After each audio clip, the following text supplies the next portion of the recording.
Hi, this is Steve Hargadon, and welcome to the Future of Education. It is Tuesday, the 24th of July, 2012. And Michael, a guy with the last name Hargadon should never have trouble pronouncing someone else's name. But I'm going to try this and you correct me. Michael Karnjanaprakorn. Yeah, that's correct. That was lucky. So we both got our video on, but I'm going to turn mine off now, so in case somebody's having bandwidth issues, then Michael's will come through clearly. Thanks to Mighty Bell and Blackboard Collaborate for helping to support the Future of Education, which is a Web 2.0 Labs project. Web 2.0 Labs is web20labs.com, all about helping create conversations in education. Coming up as part of those Web 2.0 Labs projects, the Learning 2.0 conference, which is going to be the week of August 20th, part of Connected Educators Month.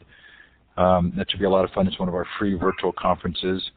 Information should be posted this week. Connected Educator Month does start the 1st, 2nd, and 3rd of August, the opening kickoff, for which I have responsibility. It's really exciting. Stay tuned. You'll get an email from me or check the blog about what's happening there. We have 3 days of great panels and keynote speakers. The Future of Libraries Conference comes up on October 3rd through 5th, and the Global Education Conference. The mothership of our virtual conference is 5 days, 24 hours a day, hundreds of sessions. That's November 12th to the 16th. Coming up on the Future of Education, we've had to reschedule 2 of our shows. So Elliot Washer is going to be rescheduled, as well as John Idelson.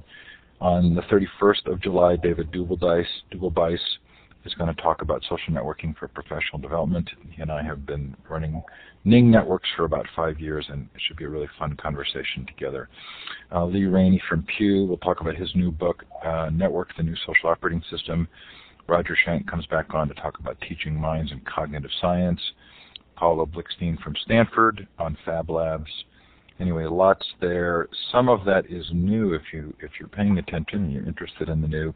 The ones in November, Yale Wishnick on his book, Moving from a Culture of Dependency to a Culture of Success, should have great implications for schools. We're going to talk about flipping the classroom with your own videos on the 7th of November. And Kiran Sethi, I'm not trying to say your name, who did a great TED video on teaching kids to take charge, is going to come on November 20th. Anyway, lots there, hopefully something that will be of interest to you. If you've missed any of the shows, they are all recorded and up in full Blackboard Collaborate versions and MP3 formats. Not listed there was the most recent show, and I apologize for that. That would have been Marcia Connor on social learning. Anyway, that was really fun, but that is up there, although it's not listed at the top of that list. So this is when you get a chance to let us know where you're participating from. To the left of the whiteboard, you should see some icons now. You're looking for the star icon, and it's the second one down. Click on it twice, and then click on the map. Feel free to shout out in the chat where you're participating from, as well as the time or the temperature.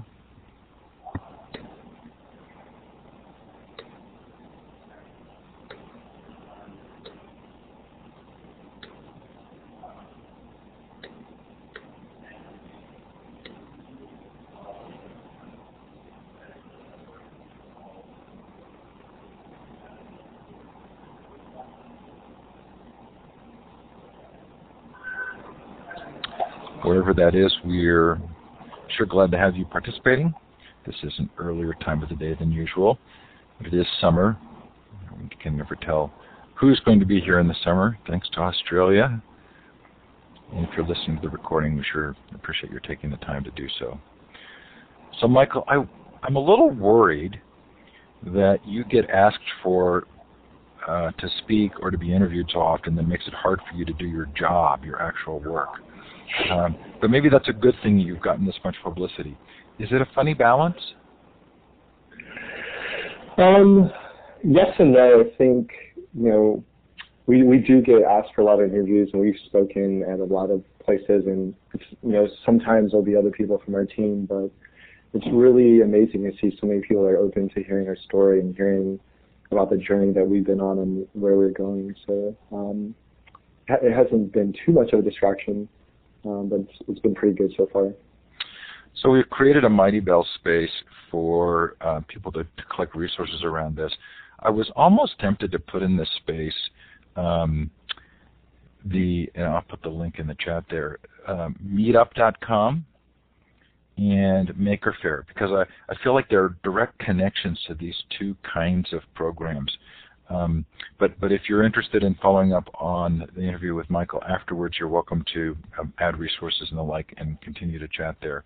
But for right now, I'm going to go back to the actual Skillshare site.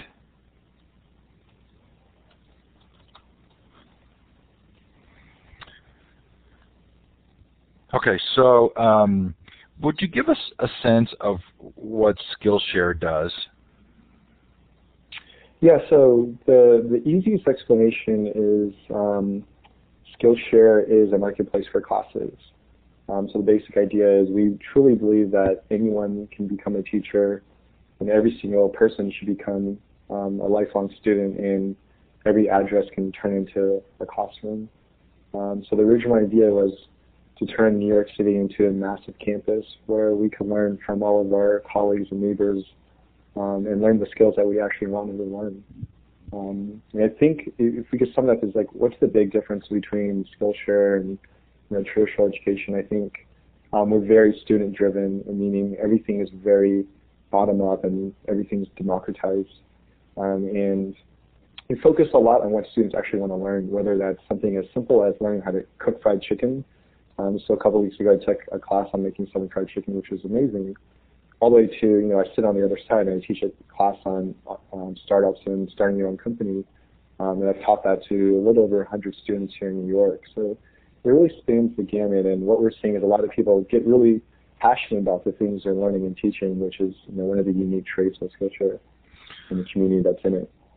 So I like the language that you use, especially you use the word passion a lot. It feels to me that there is a core kind of a belief in the potential and value of every individual. That's my language, but would you agree with that? Yeah, I totally agree. I think when we first started Skillshare, when we first started thinking about the idea a couple of years ago, I think one of the biggest holes, or one of the biggest reasons people said it would not succeed was because nobody wanted to learn after they graduated from school.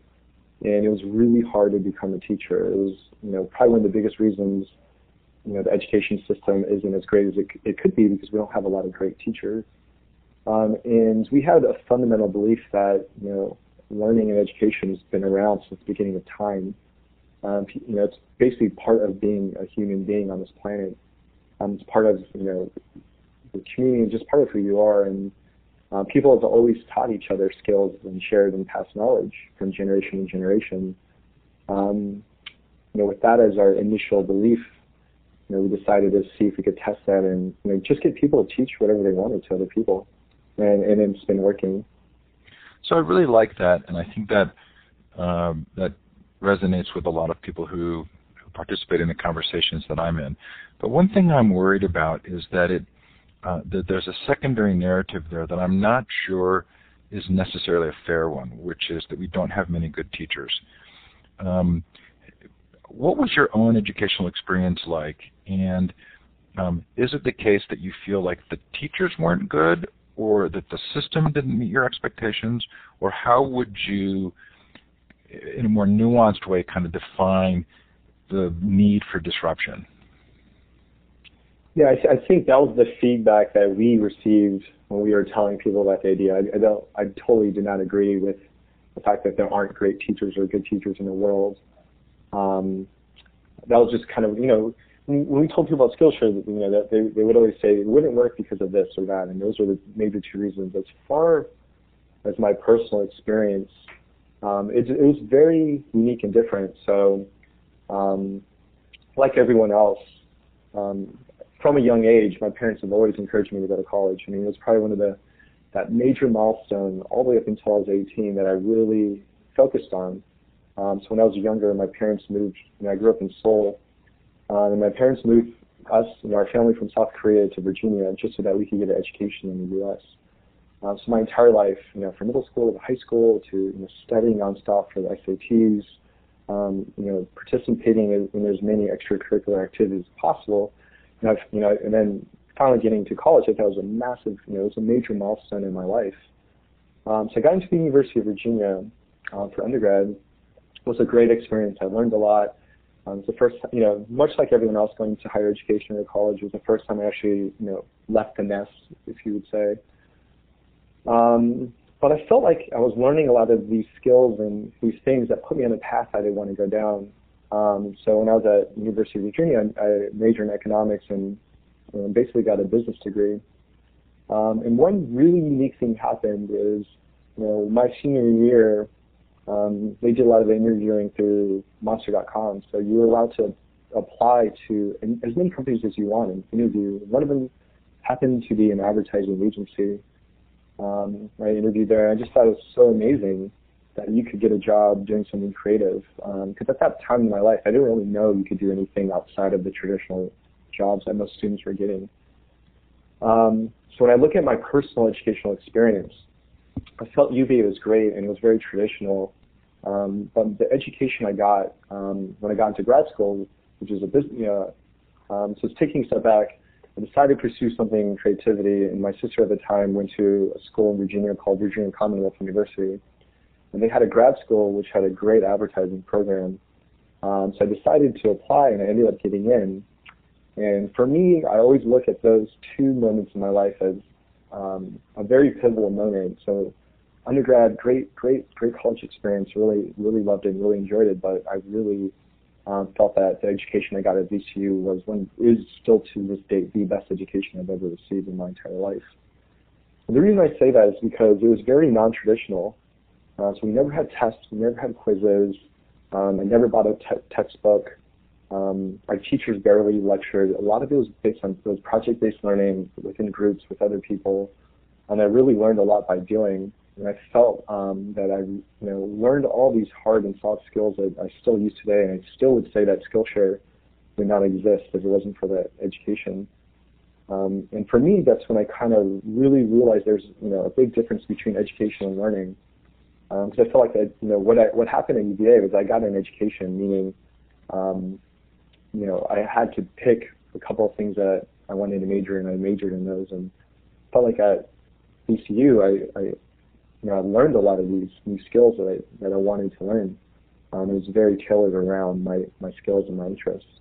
So for me, that was a massive wake-up call. And I think that really paved the way as far as thinking about education. How can it be so different in such a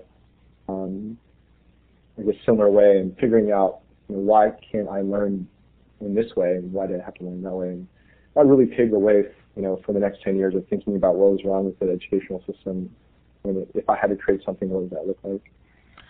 So I tend to have an inherent skepticism of software solving human problems, but sort of intriguingly, more and more the web as a social vehicle does seem to do that.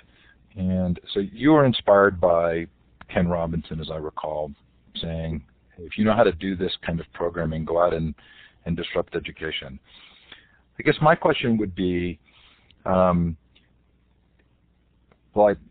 the comment would be, part of what makes Skillshare so uniquely interesting to me is the fact that it would be very difficult to do this. Not impossible, but difficult to do without the technology. But at the same time, are we pinning too many hopes on technology trying to solve what is much more of a human issue? I mean, you have a great teacher you refer back to. How much of our current situation really relates to teachers impacting students versus technology as a solution? Yeah, that's a question that I personally think about a lot. I think everyone in our company and our team thinks about that constantly and nonstop as well. And Clayton Christensen, the famous academic and writer and author, writes a lot about this as well. And when you read the stuff he writes about innovation, specifically within the education world, I think a lot of people mistake technology for innovation. And what he writes about a lot is that most people are innovating on top of a model that's already broken or not working. And I think when I think about what could the future look like and how does technology come into play, I think it's a mixture of all those different factors. I think it would be great if you could meet people locally, but you could also learn online. And the more we think about it as a company, I really do believe in the hybrid or blended model of learning as probably the future of education. Obviously we're very biased and we really believe in communities and groups of people learning together. And we've seen the effects of that locally here in New York City. So we launched Skillshare about a year ago, last April. We're starting to see students, taking classes together. We're starting to see students converting into teachers. We're starting to see some students progressing within certain skill sets with other people. I don't think it's a one solution is going to fix everything. I think it's probably a combination of many different things. I really appreciate your humility and your thoughtfulness in answering. In one of the videos that I watched, you said, that you don't think you're going to be expert on teaching or on change. And I thought that was a very sort of thoughtful way to represent yourself. Have you thought about badges? And there's a big movement now for sort of the authentication or representation of learning. How have you at Skillshare approached that? Yeah, so we've always thought about where does gaming and badges come into play? And when we first started Skillshare, we had pretty much like a 3 or 4 step process of how we wanted to build out our company and in what order and how were we going to think about education. And the first step of that was let's focus on the offline components of Skillshare, and really build this local marketplace so that people can teach each other in their life. Because at the end of the day, those are the magical things that happen within learning. Learning with other people, meeting people that have a shared interest and passion as yourself. Actually interacting with the teacher and other students. That's probably the other half of education that a lot of people forget. I know you mentioned earlier Meetup and other companies like that, and I think those unique things is what makes companies like Skillshare and Meetup very special.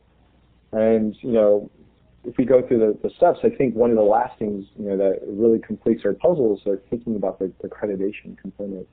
The reason we haven't done badges yet is because we didn't really want to introduce anything gaming to the community yet, and we were really thinking about how does that intersect with attaching some value into what you learn. And to be completely honest and frank, I don't think we've really cracked it or really figured it out enough for us to build anything towards that. The one thing we do talk about a lot internally and externally is there are great companies and great brands out there, and for example, the example we always use internally when we start thinking about what the future could look like is, Apple is a great brand. Their industrial designers is probably the best in the world. What would it look like if Jonathan Ives at Apple taught a class in industrial design? And knowing that a lot of the things he would teach would not even be out in the world yet, or would be so new and so innovative that their company is the one leading the forefront in that. Imagine if 20 or 30 or 50 or 500 or 5,000 people around the world enrolled in that and they received a badge or some type of accreditation. Would that be valuable in the world? And I think our answer is yes. But how does that work and what does that look like? I don't think we've really figured that out yet. But I don't think, to answer, this is a long answer to your question, but I think we think less about badges and we think more about value. It's kind of how we're approaching it. I'm actually kind of glad that you're not doing the badging yet. I'm highly skeptical of the value of an even more complex external measurement system. I think part of what's so brilliant about the democratic aspect of what you do is, first, it's at a very core level, anybody can participate. But second, the measure of what you learn is what you are able to do. Right? So yes.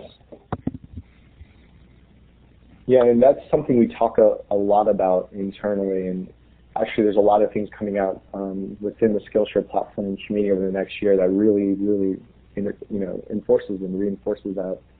One thing we talk a lot about, and I'm sure you've heard it throughout probably everyone you've interviewed or researched, is the concept of learning by doing.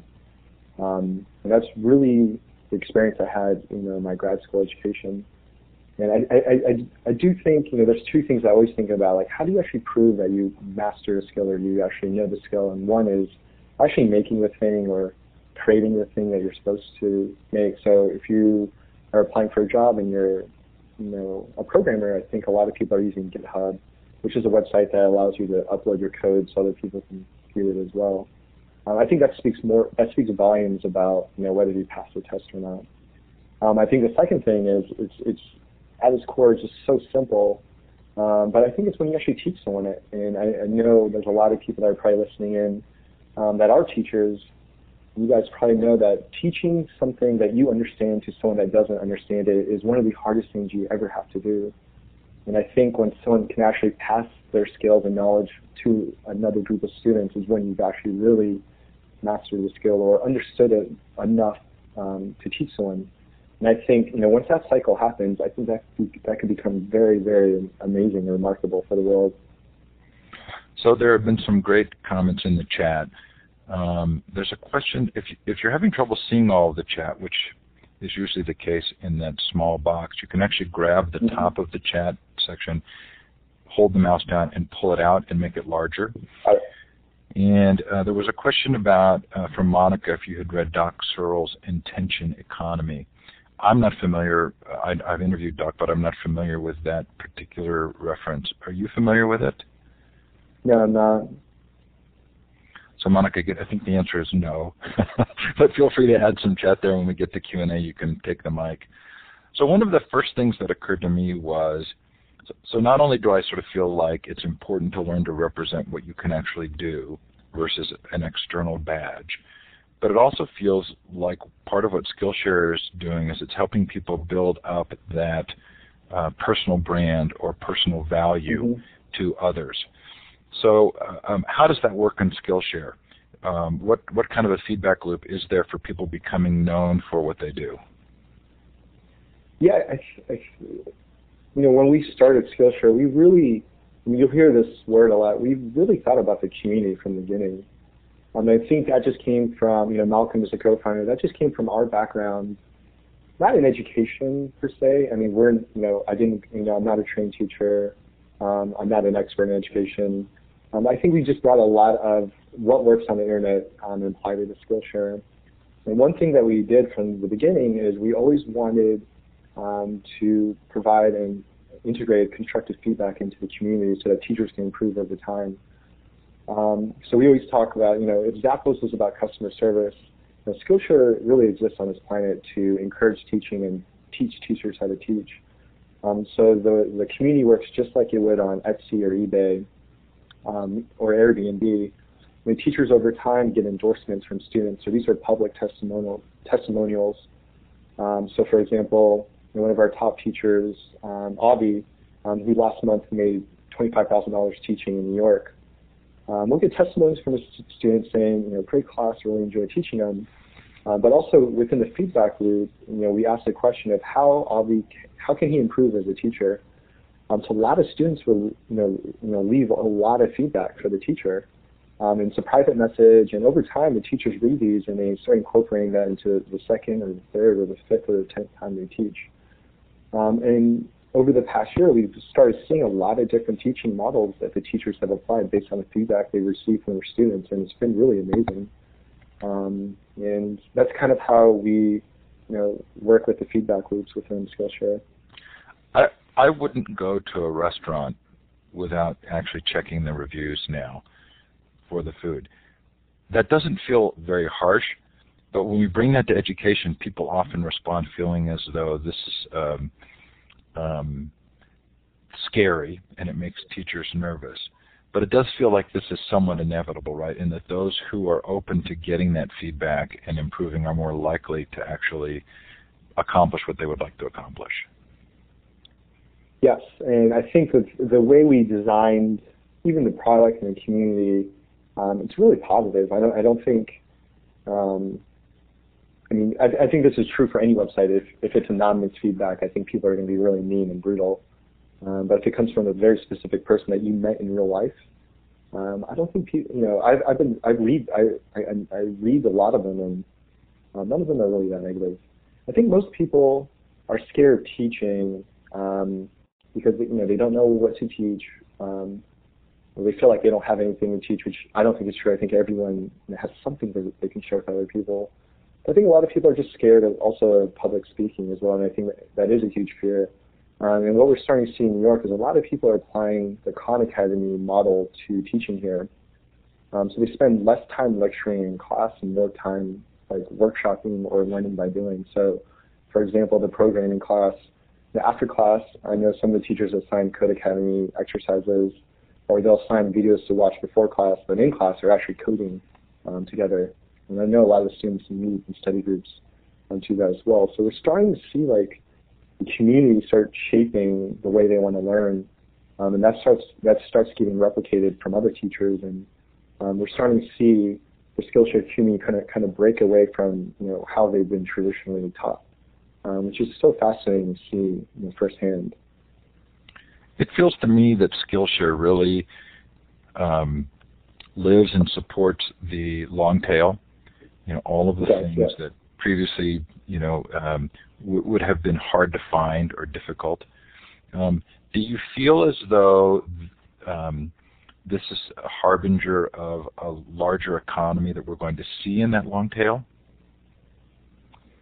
I think we looked at it more from a different aspect. It's, why can't you learn what you want to learn, whatever that is? I think if you look at, what most people learn in traditional education, which is math, sciences, foreign language, those are fine. I think people need to learn those anyway. But if you really ask them, what are you curious about? What are you passionate about? I think you'll get such varying answers. And the line that we always use is, we believe that everyone is born with curiosity because curiosity is the compass that leads people to their individual passions. And I think if people could work every day on doing something, whether it's a job or a hobby that they're extremely passionate about, I think that leads to creativity, innovation, happiness, like all those warm, fuzzy feelings that you read about that people don't really associate with education. And I think we're starting to see that already within the Skillshare community. So as you're talking about that, I'm remembering that my wife and I taught parenting classes years ago. We found a book we really liked, actually took a class to become facilitators, and then held these local classes. I'm trying to think of where this kind of activity has happened previously. Was it community centers, community colleges? Are you finding overlap with places where this kind of teaching has been done before? Yes, so Skillshare is not a new concept. Nor, it's, when we launched it, I think we were probably one of the first companies on the internet that really embraced education and learning on a different, as most companies on the web. And, looking around, I think this has always existed. I think, to give you like a really quick history of actually how this idea came about, in the summer of 2010, I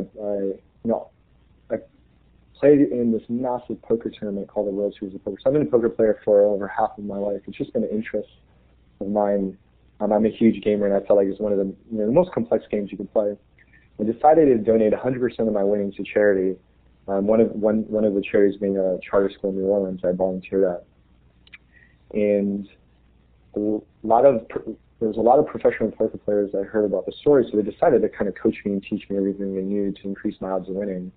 So long story short, we ended up raising a little over 125 grand.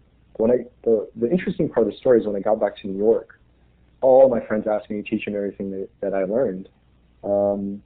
So went and created an event, loaded up an Eventbrite and put together, essentially became the first Skillshare class. I think for us, that was kind of the aha moment of, why doesn't this exist on the internet? So when we started researching it, we just realized that even the word Skillshare has been around for 30, 40, 50 years. The idea of people teaching each other has been around forever. I think, what we did is we just made it a very, very easy to do it through the internet. And we created a website and an entire company dedicated to lifelong learners and people that are passionate about the skills they wanted to share, which is why I think it's been as successful as it's been, even though it's only been a year. So tell me how you define success and sort of where Skillshare really is. Have you received outside funding? I think you have, right?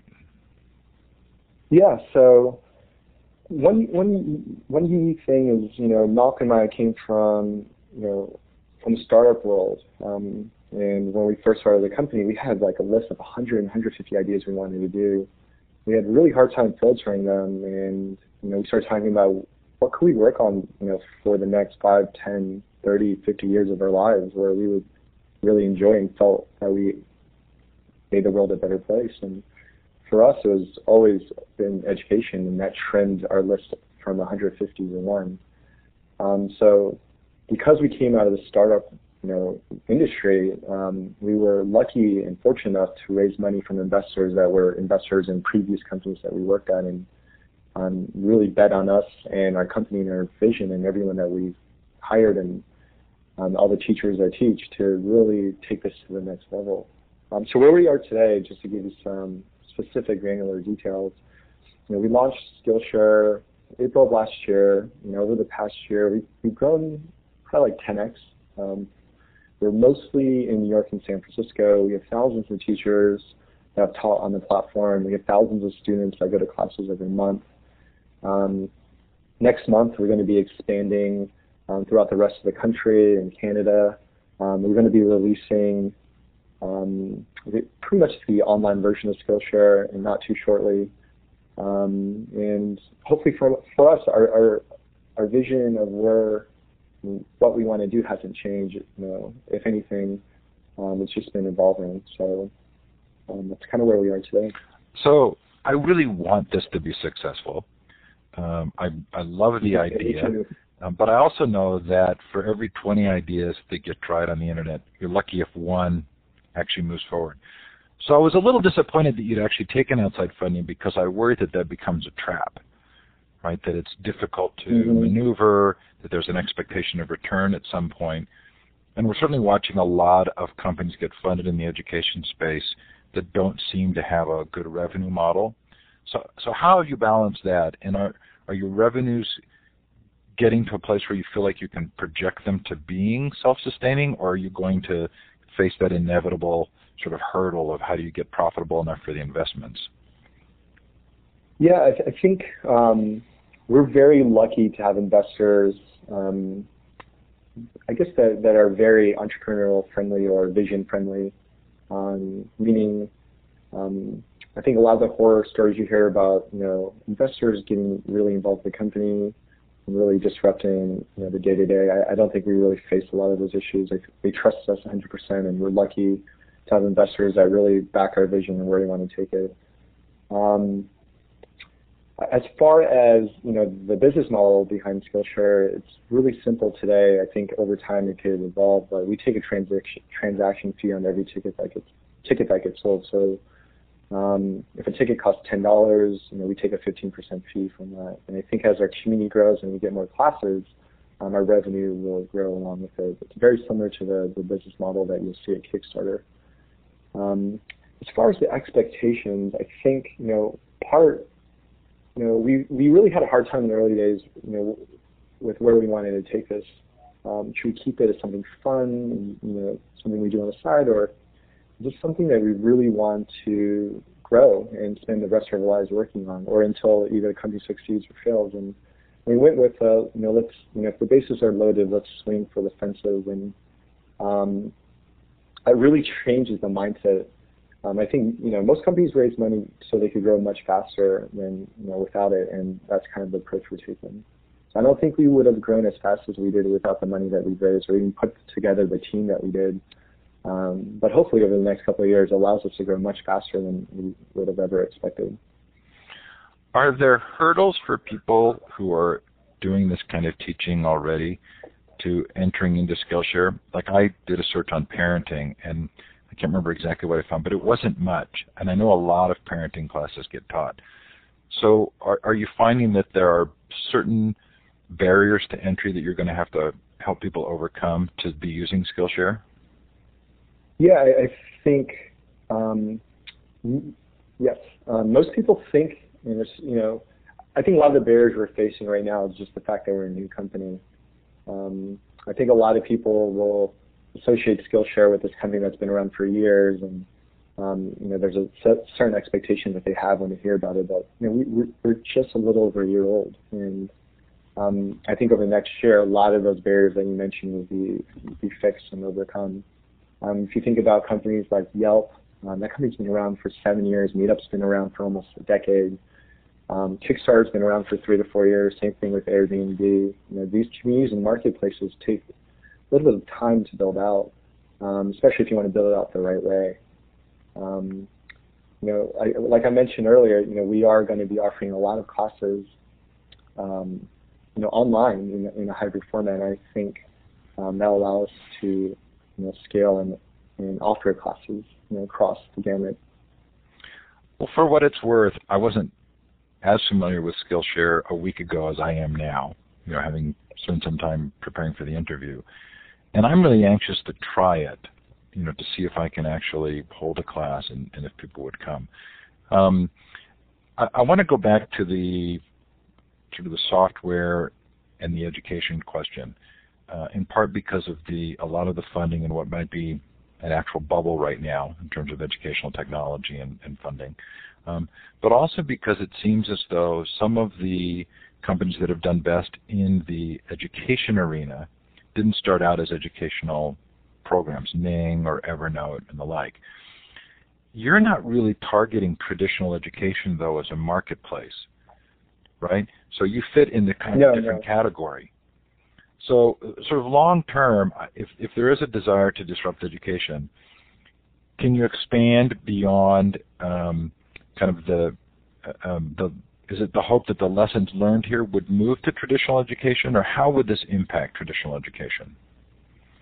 Yeah, I think, since the beginning, we've always tried to complement traditional education, but never really, play in that sandbox. I think, for us, we're very focused on real-world, applicable skills, the soft skills and hard skills. And, right now, I think it'll take a long time to build, that side of the business out. And, there's a couple things we talk about a lot internally, when we think about the future. One of them being, how does this work with traditional education? And if anything, I think it will be very complementary. I think if there's something unique that works with Skillshare, whatever that is, I think there's a massive opportunity for that to really complement traditional education very well. And off the top of my head, there are a ton of ideas. There's new learning or teaching methodologies that come from our community that is proven to work, that they can apply. I think it's all the way down to, if we have the biggest community of teachers and students in the world, we can convert any of those into real teachers at traditional institutions. I think it really spans the gamut of what it could look like. A lot of what we talked about in the early days is creating something that could work like this for the younger generation. I think that's where a lot of my personal interest lies, is creating some type of world where when I have kids or my future kids, they'll be able to enroll into an education that allows them to be creative and innovative. And for me personally, that's always been a personal agenda, but mission, to create something like that. So I guess just to wrap up, it's educating pretty much the creative class, or, I think Seth Godin calls them the linchpins of the world. And I think that applies for any industry, any job, any interest, any skill. And the only way for that to work is if it's completely student-driven and bottom-up. So I'm interested in that because it would feel to me like a lot of the intriguing student learning and student teaching that are taking place for free. So can you teach for free on Skillshare? Yeah, you can teach for free on Skillshare. The price ranges anywhere from free to thousands of dollars. So the average price for classes is around $30, $35 per class in New York. And over the past year, our top student has taken over 70 classes on entrepreneurship and product design and programming for less than $2,500. It just shows you how affordable it is as well. The question in the chat is, Skillshare classes are location-based. So currently they are all offline. You have plans for Yes. an online component, and mostly in New York and San Francisco, if I heard you correctly. Yes. Have you talked to the people at Maker Faire at all? Is there synergy there? Yeah, we've talked to a lot of similar, other companies that we just love. The Maker Faire community is one of them. We're huge fans of companies like Shapeways and MakerBot, and a lot of them do teach on Skillshare as well. So Shapeways is another company in New York. They teach a lot of classes on 3D printing. So we're starting to see our model get adopted by a lot of other similar companies and communities. Is there an easy way to categorize where you're seeing the most activity? Yeah, we're seeing a lot of, so the way we've been growing Skillshare is, we'll pick certain communities that we really want to work with and bring onto Skillshare, and then we start developing curriculums for them. So the most activity you'll see is around entrepreneurship, technology, design, culinary arts, photography, advertising, illustration, filmmaking. I think over time, we'll start opening it up more and more and more. But right now on the platform, anyone could teach any skill anywhere, in the country. I guess at Skillshare, we're really not against any. We don't say you can't teach this, you can't teach that on Skillshare. We're pretty much open to anything. So you started a company called Hot Potato, right? That got acquired by Facebook. I didn't start. I joined. I was a very early employee there. Interesting. Facebook acquires Hot Potato. Did Facebook shut it down? Facebook acquired Hot Potato for the team, and they ended up working on some key features over at Facebook. Yeah, I've wondered how that. It was more of a talent acquisition more than anything. Interesting. I'm really curious to see how some of these activities in educational technology play out. Part of what I really like about Skillshare is it doesn't feel like you are marketing to the ed market, but it is an educationally centered product. So that's intriguing. Yes, that's correct. Who else are you watching that's doing things that you feel are positively disruptive of education, where you're cheering them on as well as your own endeavors? Yeah, so I'm glad you asked that question because I always get, who do you think your competitors are? And it's such an odd question because, I think everyone listening and you and everyone that's, really wants to change education just kind of see education as this massive problem and looking at all these companies trying to fix it and thinking it's tremendously awesome and amazing. I think education is very complex and we're going to need hundreds, if not thousands, of companies trying to innovate in different areas, trying to change it. So I'm actually a huge fan of a lot of companies that you've probably already seen or heard of. Off the internet, I do research and I'm a huge fan of non-traditional schooling. Some of my favorites include Hyper Island, which is a creative advertising school in Sweden. Just a couple of weeks ago, I was in San Francisco and I heard of another school called Brightworks, which was like an elementary school around creativity and it's very project-based learning. So for me, I just have a natural admiration for companies and schools within the traditional space that are really trying different models. Let's say online, I'm a huge fan of Code Academy, another company I mentioned earlier. I really do love what, Udacity and Coursera is doing with traditional education online. I think it's amazing that 150,000 people enrolled into artificial intelligence course and got to learn something that we wouldn't have traditionally been able to learn. And I think that, there are going to be a lot more companies like this. I'm really excited to see, what happens. I think we're in a very unique time because this is probably one of the only times in the history of education that everyone around the world has questioned how it's run. And I think when people start questioning, the status quo, a lot of people start thinking about how they can fix it. And I think that's why you're seeing an explosion of startups and thinkers and writers and educators and academics and teachers and students trying a lot of different models. And I think a lot of people are very open to those new models. So I'm really excited to see what happens over the next 1 to 5 years.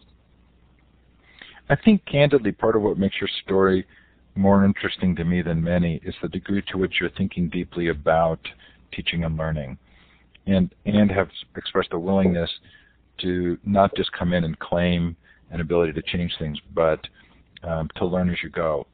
And that actually was a part of why I liked the MIT-Harvard announcement on edX, because unlike Coursera and Udacity, it wasn't, we're going to teach tens of thousands of people, but we want to actually figure out where the learning is taking place here. And you're almost uniquely kind of the opposite of a MOOC, right? You're not online, you're locally based, you're highly hands-on and relationship involved versus online with a lot less contact. Yeah. I would say the way, we view the world is, we always ask one question, I think I might have mentioned this earlier, if you could rebuild education from the ground up for the 21st century, what would that look like? And I think when you ask that question, the answers are all over the place, and they're all great solutions. And part of our company culture is trying to answer that question and build towards that future.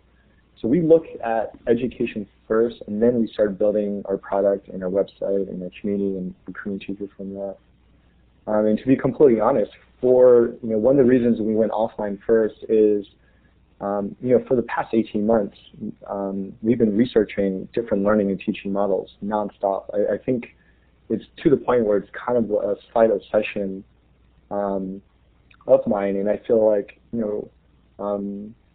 we are going to be moving into hybrid format, and within that hybrid format, we're going to be introducing, I wouldn't say it's an entirely new methodology of learning, but it's going to be completely different and unique based on our research within our own community, what's happening on the world.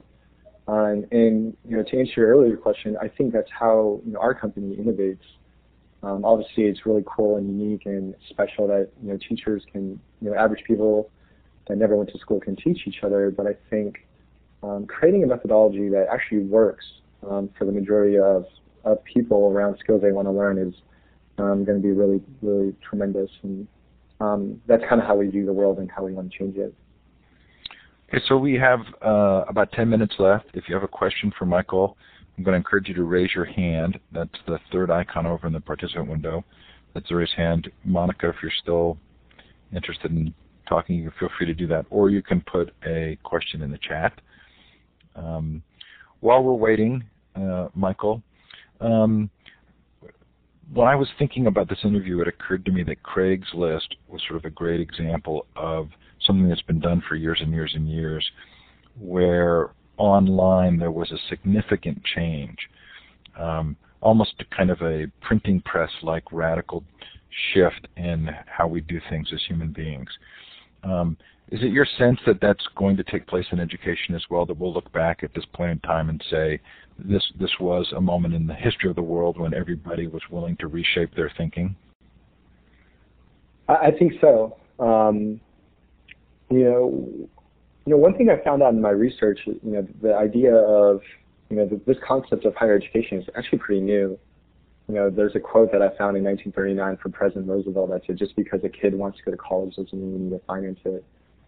And I think we're going to look back at what's happened over the past 20 years, and I think there's always going to be tremendous, benefits to traditional education or just education in general. But I think with the invention of the internet and the fact that everyone's more connected, there's going to be a new way of learning that's going to emerge, and it's going to work. And I think 10, 20 years from now, we're going to look back and say, that was an amazing time in the world, and that thing got created, and that really shapes the way we learn. I think if you really think about it, I think the explosion in innovative solutions to a lot of educational problems really happened. This is very subjective in the past 2 years. Not saying that charter schools and people haven't been thinking about education, but I really think the mainstream attention to what's been happening really exploded in the past 2 years. And I think before that, probably the previous 10 to 20 or 30 years, people have always been writing what are the problems with education and learning? How can it be fixed? And right now, we're starting to see a lot of people moving that into action. I think what we'll see in the next 5 to 10 years is some of those companies just working very, very, very well, and those being adopted and captured as best practices. And I think a great example is the Khan Academy, or Salman Khan, and the basic flip he did. And I think we'll start seeing a lot more things like that. And really, it's really fascinating. Monica, you have mic privileges now. Oh, you've dropped down. Okay. If you're still there. Oh, good. Go ahead. So, absolutely love what you're doing, and see that you're connected to Behance, or Behance, however you say it. I'd love to hear your thinking on that.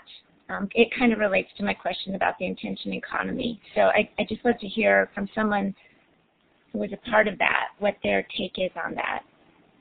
Cool. Could you just give me like a quick one or two liner about what attention, what the definition of attention economy or what he writes about? Okay, so this is my take on it. Could be completely bonked, right? But the whole idea is that the web is now alluring, as opposed to sitting in a class and saying, here, you have to learn this.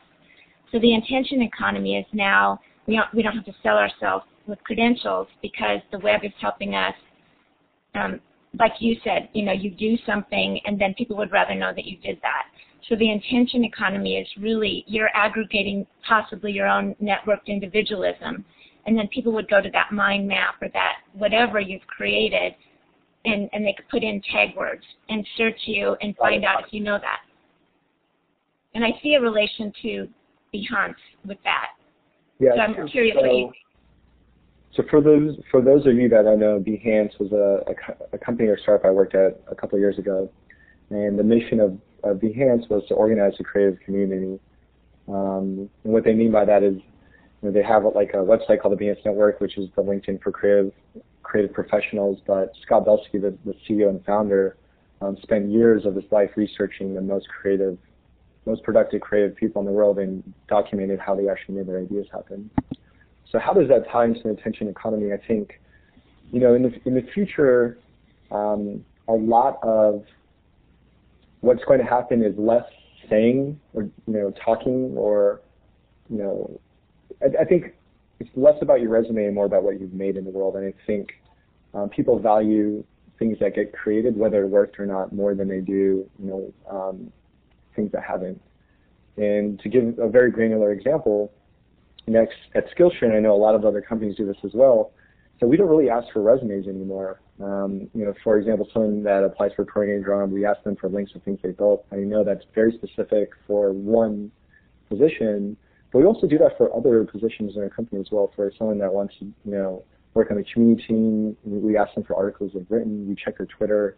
I think basically the world is moving to a place where you can prove the things that you say that you can do, and I think that's how it really ties back into education. So thanks for that, Monica. Janine wanted to know, Michael, what's the age range of people taking courses through Skillshare? It ranges. I think, a couple of weeks ago we had a 10-year-old teaching a class in Vegas. Obviously his parents were there with him. But the sweet spot, I would say, of teachers and students it's probably 21 to 35. Right, I would say right now is the sweet spot. Obviously we have younger and older teachers and students.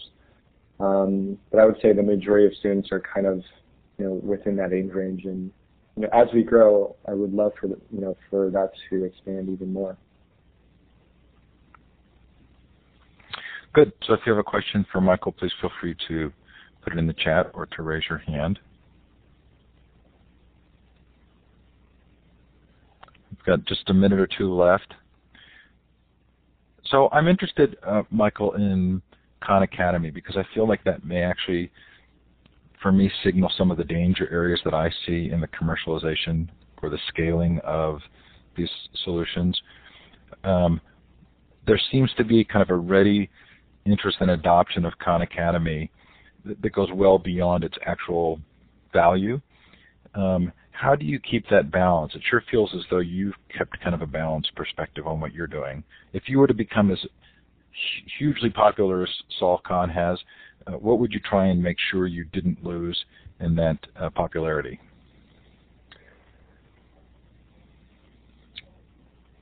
Yes, I think I'm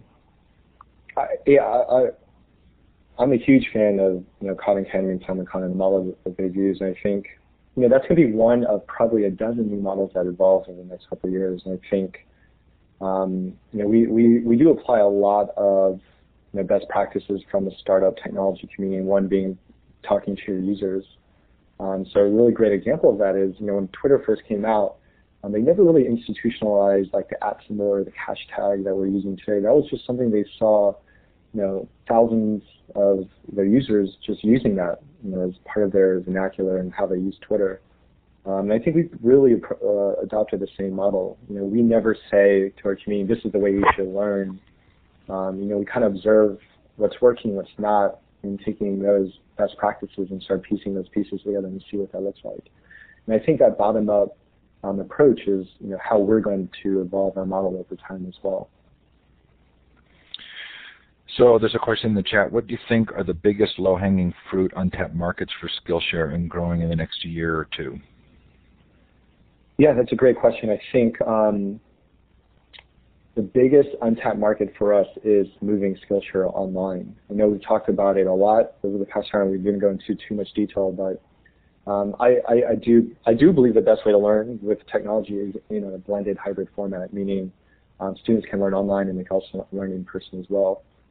So hopefully for us that will come out in the next couple of years, and let's say somebody, one of the Apple designers decides to teach a class. I think it would be amazing if thousands of people enrolled from all around the world, and when they finish the course, they actually could show what they created. I know we talked a lot about that for the past year or for the past hour, and hopefully we could create a model for that to really work on the internet. So I think that's going to be the biggest opportunity for us, which is also what we're focused on right now as well. Michael, I really appreciate your coming on the show. We end on time as a courtesy to our guests. Thanks for taking an hour. That's a lot of time. It's really appreciated. I have to say I'm really impressed. Thank really you. Hopeful for real success for you, and we'll look forward to seeing good things keep coming. Thanks again. Okay, thank you. So coming up, our next show isn't until the 31st. David Dubelbeis on social networking and professional development. Don't forget Connected Educators Month coming up in August. You'll hear lots more about that from me as we move forward. Thanks again to Michael. Thanks everybody for being here. Take care. Good night.